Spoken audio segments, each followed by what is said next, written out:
नमस्कार, आप देख रहे हैं दूरदर्शन किसान। कार्यक्रम गांव किसान में आप सभी का स्वागत है। मैं हूं मोनालिसा। कार्यक्रम गांव किसान में हम आपके लिए कृषि और पशुपालन से संबंधित महत्वपूर्ण जानकारी लेकर आते हैं अपने सेगमेंट खेती किसानी और हमारा पशुधन में। इसके अलावा मिलवाते हैं एक सफल किसान से कामयाब किसान की दास्तान में। तो आइए शुरू करते हैं आज का ये कार्यक्रम। कच्छ का नाम आते ही हमारे जहन में नमकीन रेगिस्तान की तस्वीर उभर आती है। गुजरात का ये जिला नमक उत्पादन के लिए जाना जाता है, लेकिन हकीकत तो ये है कि ज्यादातर लोग कृषि से जुड़े हुए हैं। पिछले 1-1.5 दशक से तो खेती की तस्वीर ही बदल रही है। यहाँ पर अधिकतर लोग अब पारंपरिक फसलों के साथ साथ फलों की खेती में भी रुचि लेने लगे हैं। आइए देखते हैं इससे जुड़ी एक खास रिपोर्ट।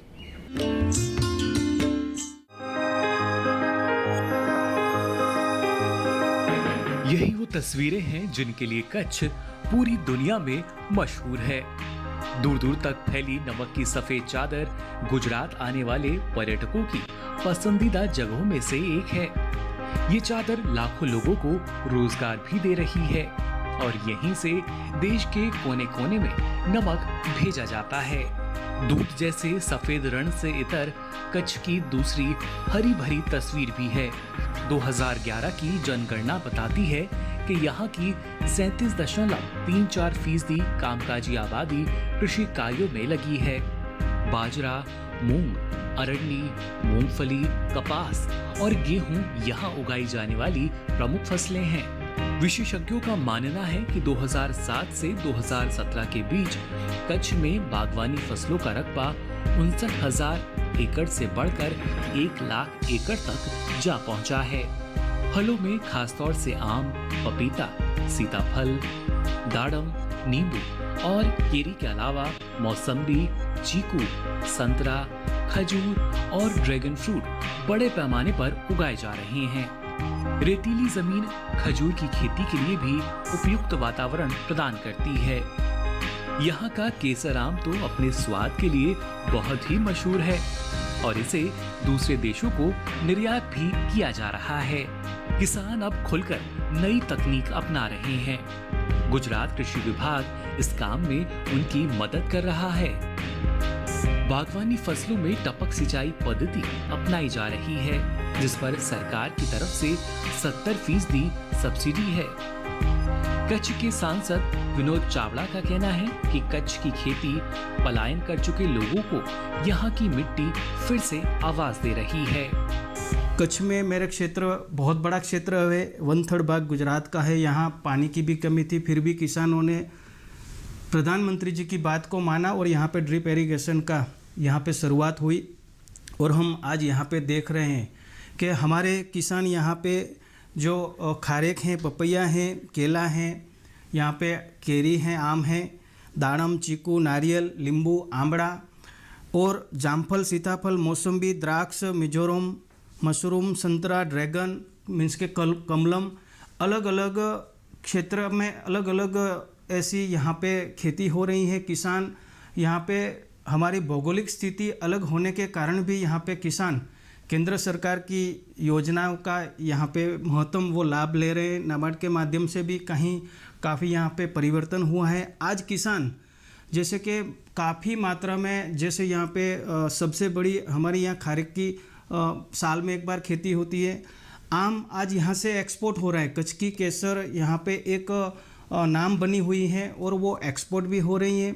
किसानों ने हर क्षेत्र में अलग अलग वो प्रयोग करके आज सफलता यहाँ पे लाई है। कहीं किसान आज यहाँ पे जैसे कि चंदन, शीशम में भी अपना हाथ आजमा रहे हैं, सफरचंद में भी वो कहीं अपना हाथ आजमा रहे हैं। यहाँ काजू की भी खेती हुई थी। जैसे कि अलग अलग प्रकार की यहाँ पे किसानों ने खेती करके नए प्रयोग करके यहाँ पे सफलता लाई है।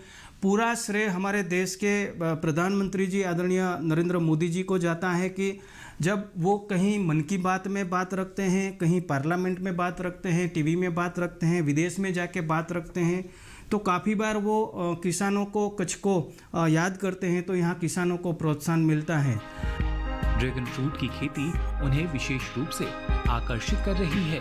गुजरात कृषि विभाग कच्छ में काफी सक्रिय है। और यहाँ राज्य और केंद्र की ओर से चलाई जा रही योजनाओं को लागू भी किया जा रहा है और किसानों को उनका ज्यादा से ज्यादा फायदा पहुंचाने की कोशिश हो रही है। साल 2001 में आए जबरदस्त भूकंप ने कच्छ को तहस नहस कर दिया था, लेकिन जिंदगी चलते रहने का नाम है। आज ये इलाका भूकंप की तबाहियों से उभरकर फिर से रफ्तार पकड़ चुका है।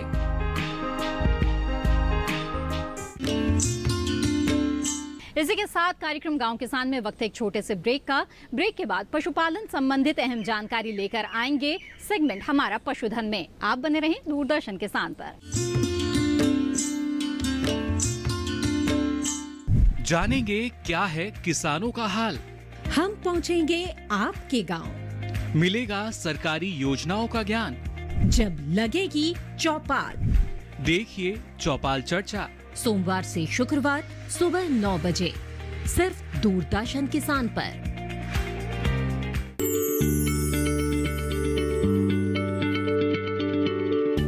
क्या आप किसी बीमारी से परेशान हैं? चाहते हैं डॉक्टर की सलाह? तो हम हैं आपके साथ, बताएंगे आपको जीने की राह। समस्याएं आपकी, समाधान देश के मशहूर विशेषज्ञों के। घर बैठे बात करें देश के जाने माने डॉक्टरों से। हमारे लाइव प्रोग्राम स्वस्थ किसान में हर शनिवार शाम 6 बजे से 7 बजे तक। खुशहाल होंगे खेत, पशु रहेंगे स्वस्थ, सरकारी स्कीम का होगा लाभ, जब एक्सपर्ट्स का मिलेगा साथ, आपके सवाल विशेषज्ञों के जवाब, सिर्फ एक फोन कॉल की दूरी पर। देखिए किसानों का अपना प्रोग्राम हेलो किसान, सोमवार से शुक्रवार शाम 6 बजे से सिर्फ दूरदर्शन किसान पर।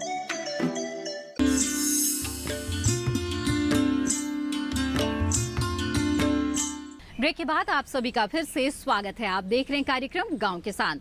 आइए देखते हैं हमारा अगला सेगमेंट हमारा पशुधन।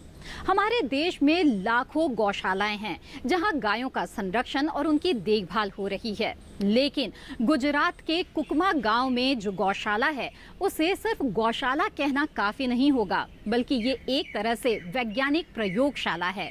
हम ऐसा क्यों कह रहे हैं, आइए दिखाते हैं आपको इस खास रिपोर्ट के जरिए।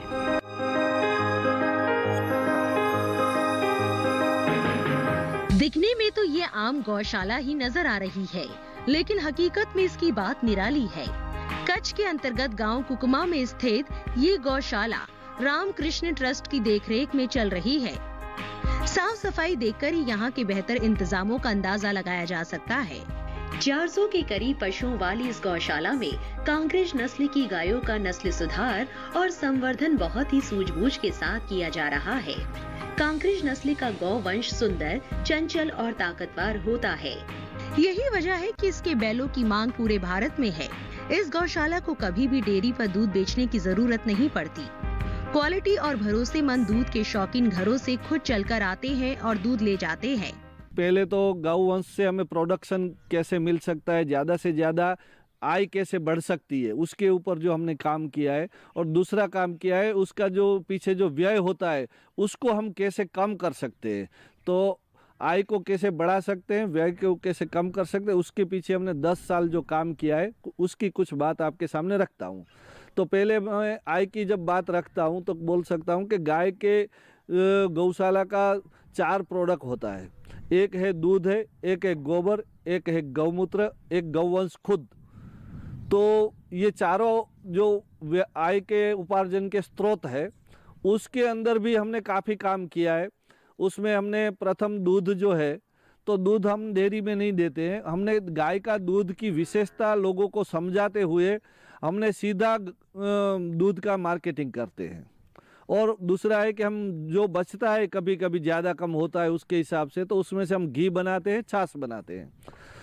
और ये जो दूध है हम 55 रुपये लीटर बेचते हैं। और लोगों को गाय की गुणवत्ता, जो दूध का साइंस है, उसको समझा के हमने मार्केटिंग खड़ी की है और हमारे घर से ही वो ले जाते हैं। हम सब जानते हैं कि गोबर का इस्तेमाल खाद बनाने में होता है। लेकिन ये गौशाला इससे कई तरह के सामान बना लेती है। यही वो बात है जो इसे दूसरी गौशालाओं से अलग करती है। आप यहाँ गोबर की धूप बत्ती, राखी, आईने का फ्रेम, माला, मूर्तियाँ और गमले देख सकते हैं। खाद भी तैयार की जाती है जिसका भाव 6 रुपए किलो है। इसके अलावा बायोगैस प्लांट लगा है। गौशाला में रहकर काम करने वाले सभी लोगों का चूल्हा इसी बायोगैस प्लांट से जलता है और गौमूत्र उससे तो फिनाइल बना लेते हैं, बस नाम थोड़ा अलग है, गोनाइल। गौमूत्र में से हम 4 चीज बनाते हैं। एक है गोनाइल बनाते हैं। गौमूत्र सीधा खाद के तौर पे हम बिक्री करते हैं 5 रुपये लीटर के हिसाब से। और गौमूत्र को हमने कीट रोधक दवा तरीके से सीधा भी उपयोग किया है और गौमूत्र में से कई दवाएं भी बनाई है। दूसरा है गौमूत्र में से हम कई पंचगव्य का निर्माण कर रहे हैं, औषधियाँ बना रहे हैं। तो ये चारों तरीके से गौमूत्र में हम 5 से 10 रुपये लीटर की कीमत हम उसमें से उपार्जन कर सके हैं। गौशाला का मानना है कि बैल एक तरह की ऊर्जा है। उनके लिए इन्होंने आधुनिक गाड़ियां तैयार की है। अब निगाह बैल चलित ट्रैक्टर पर है। ये गौशाला मूल रूप से 2 सिद्धांतों पर काम कर रही है। एक, गाय की हर चीज को उपयोग में लाना और दूसरे, लागत में कमी करना। यही वजह है कि पशु चारा भी खुद ही उगाते हैं। चारे में ग्वार, ज्वार, बाजरा, मक्का, जौ, रिस्का और जिजुआ शामिल है। ये चारे न सिर्फ पौष्टिक है बल्कि अधिक दूध उत्पादन में मददगार भी है। अच्छे से उत्पादन देने वाले चारे जो है उसको हम ग्रो करते हैं अपने यहाँ, और अच्छी तरीके से हमारा चारा का कॉस्ट कैसे नीचे जाए। उसी तरह हम अपने दाण के लिए हमारे यहाँ गवार भी लगाते हैं, ज्वार है, मकाई है, जौ है। ऐसे कई दाण के लिए जो दाण चाहिए वो भी हम यहाँ स्थानिक में हम निर्माण करते हैं और कुछ है वो बाहर से भी खरीदते हैं। तो कुल मिला के हमने दाण के लिए भी स्वावलंबन, चारे के लिए भी स्वावलंबन का प्रयास किया है। ये गौशाला रामकृष्ण ट्रस्ट की 15 साल की तपस्या का परिणाम है और यहाँ 25 लोगों को रोजगार मिल रहा है। बहुत से लोग यहाँ आकर गोबर के उत्पाद बनाने का प्रशिक्षण ले रहे हैं।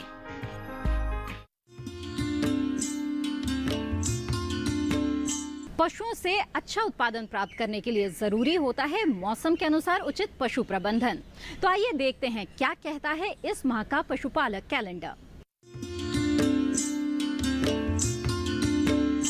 अगस्त माह का पशु कैलेंडर 2021। अगस्त माह में ध्यान देने वाली बातें। पशुओं को अत्यधिक तापमान एवं तेज धूप से बचाने के उपाय करें। खुर मुंह पका, गलघोटू, लंगड़ा बुखार या कृष्ण जंघा, इंटेरोटॉक्सिमिया रोग के टीके यदि नहीं लगाए हों तो अब अवश्य लगवा दें। बरसात के मौसम में पशु घरों को साफ सुथरा एवं सूखा रखें। भेड़ बकरियों में PPR भेड़ चेचक रोग होने की संभावना रहती है, अतः बचाव के लिए टीके निश्चित रूप से लगवा लें। पशुओं के खुर मुंह पका रोग से ग्रसित होने पर रोगग्रस्त पशुओं को अलग रखें एवं ग्रसित पशुओं की खान पान की व्यवस्था भी अलग से करें। इस माह में पशुओं में गलघोटू एवं लंगड़ी ज्वर रोग की संभावना बनी रहती है, अतः रोग के लक्षण दिखते ही पशु चिकित्सक से तुरंत संपर्क करें।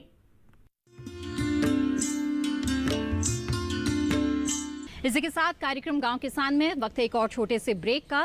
ब्रेक के बाद मिलेंगे एक सफल किसान से हमारे अगले सेगमेंट कामयाब किसान की दास्तान में। आप बने रहें दूरदर्शन किसान पर।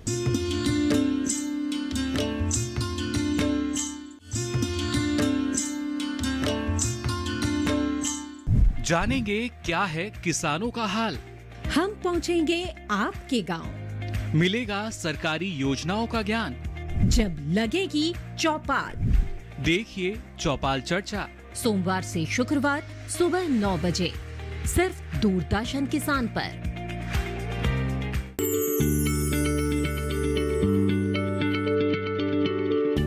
क्या आप किसी बीमारी से परेशान हैं? चाहते हैं डॉक्टर की सलाह? तो हम हैं आपके साथ। बताएंगे आपको जीने की राह। समस्याएं आपकी, समाधान देश के मशहूर विशेषज्ञों के। घर बैठे बात करें देश के जाने माने डॉक्टरों से। हमारे लाइव प्रोग्राम स्वस्थ किसान में हर शनिवार शाम 6 बजे से 7 बजे तक। खुशहाल होंगे खेत, पशु रहेंगे स्वस्थ, सरकारी स्कीम का होगा लाभ। जब एक्सपर्ट्स का मिलेगा साथ, आपके सवाल, विशेषज्ञों के जवाब, सिर्फ एक फोन कॉल की दूरी पर। देखिए किसानों का अपना प्रोग्राम हेलो किसान, सोमवार से शुक्रवार शाम 6 बजे से सिर्फ दूरदर्शन किसान पर।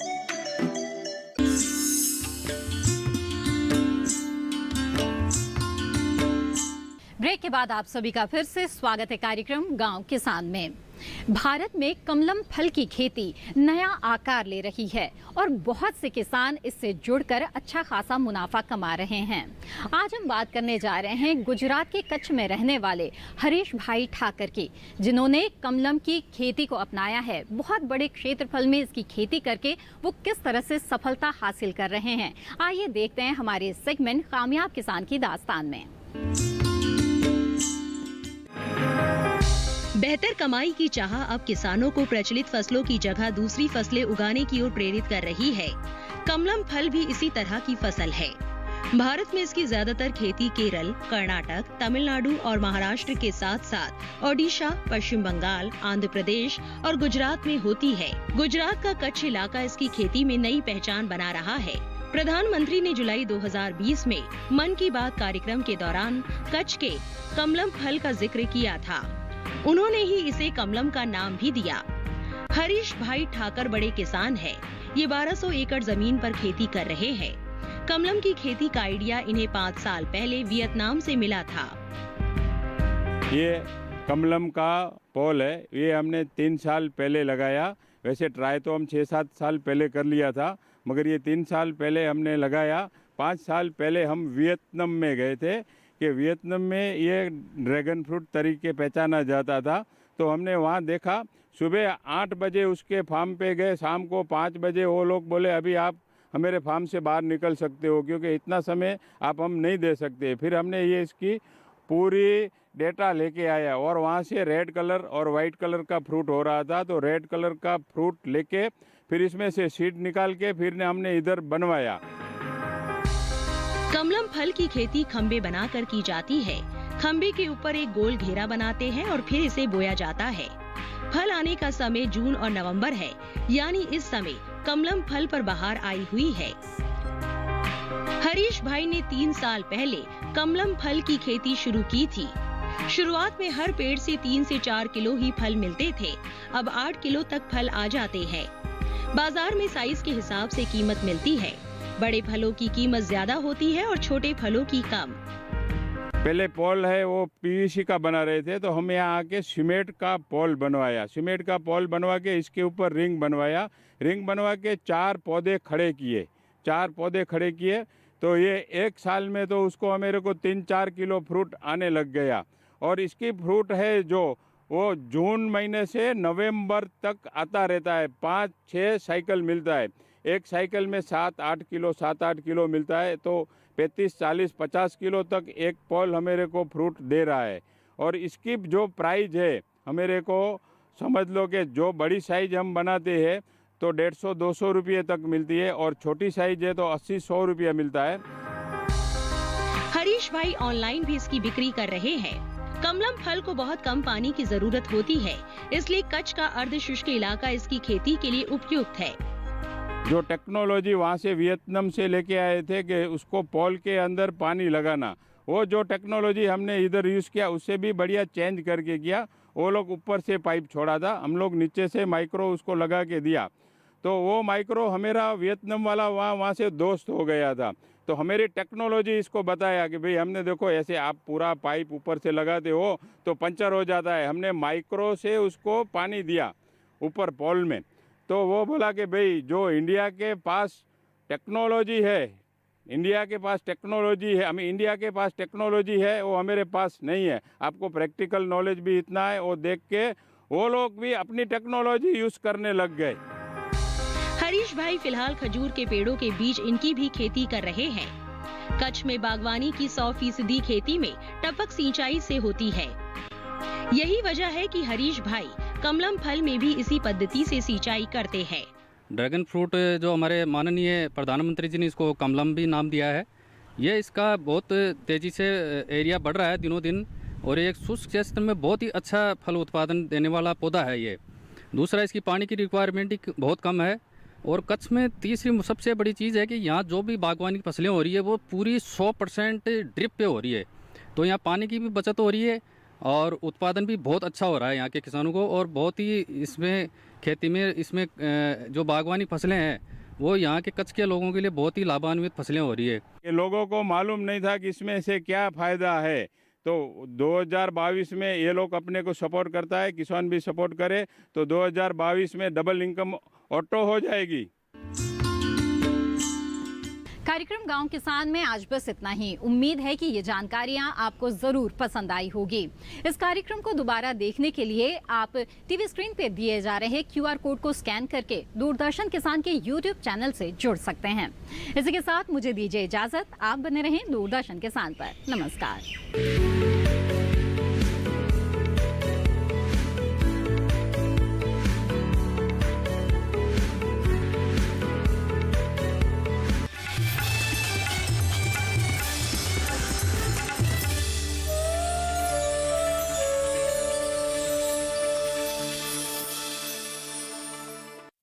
गांव किसान के सह प्रायोजक थे agriculture insurance company of India limited. संपन्न भारत की पहचान, बीमित फसल, खुशहाल किसान।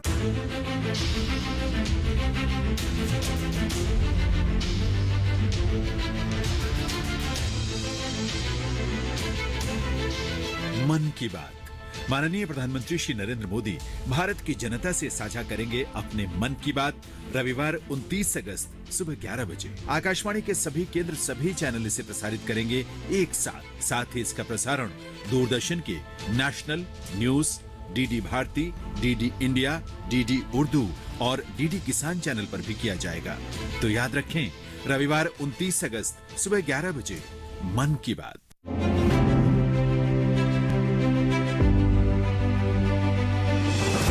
गांव की पंचायत से संसद के गलियारों तक गूंजती महिलाओं की आवाज, महिला सांसदों की परिश्रम की कहानी। सुनिए उनकी जुबानी।